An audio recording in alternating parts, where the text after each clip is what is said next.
Joleon, I want to ask you about the team that Pep Guardiola keeps managing to create. It's a team that almost absorbs pressure, almost like they don't feel it. Does it take a specific mentality to be that kind of player? Yeah, definitely. But I think that pressure comes from within yourself and within the staff in general. I think Pep puts a lot of pressure on these players to play their best and to be at their maximum every day in training. So when you get into the field, the playing field, you can kind of replicate what you're doing in training. So I think it takes a lot of practice, and we shouldn't take it for granted, because it's not easy to achieve 1 year, let alone the 7 years that to continuously being the best team and the dominant team domestically.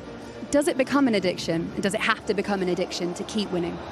It's impossible for it not to. I think the biggest thing is, I don't think you can think that it won't be an addiction or something that you just crave constantly. Every time you wake up, every time you go train, you know the bigger picture is winning. The biggest fear for any, I'm sure, player or manager is complacency, is getting too used to the idea of winning. This club now are used to winning. They're used to competing minimum for all of the biggest trophies, and you've got to keep that hunger within the dressing room. This team's done a treble last year. How's the manager going to keep this team hungry? We saw the manager yesterday in his press conference talking about, we've done nothing really. We've done nothing. You're just on the treble. Everyone's sitting there thinking, who's he talking to? Who's he aiming at to? The only people that he's aiming at to, not the fans, anyone else, the players. Stay sharp.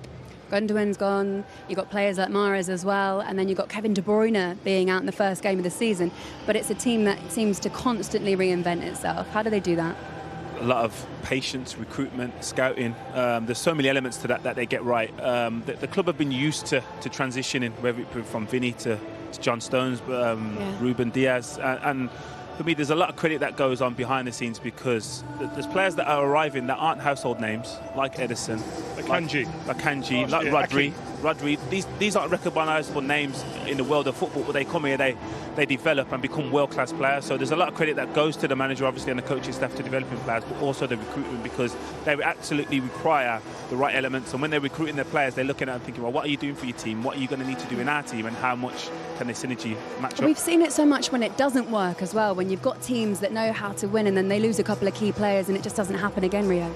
Yeah, that can happen, but I think the culture then overrides everything. If you've got the right culture, the winning mentality, and you've got a few lieutenants in that changing room who can drive and dictate the change room when it's going bad, but also when it's going well, to balance the emotions, then you have a great chance of doing that, and they have that in this dressing room, it seems.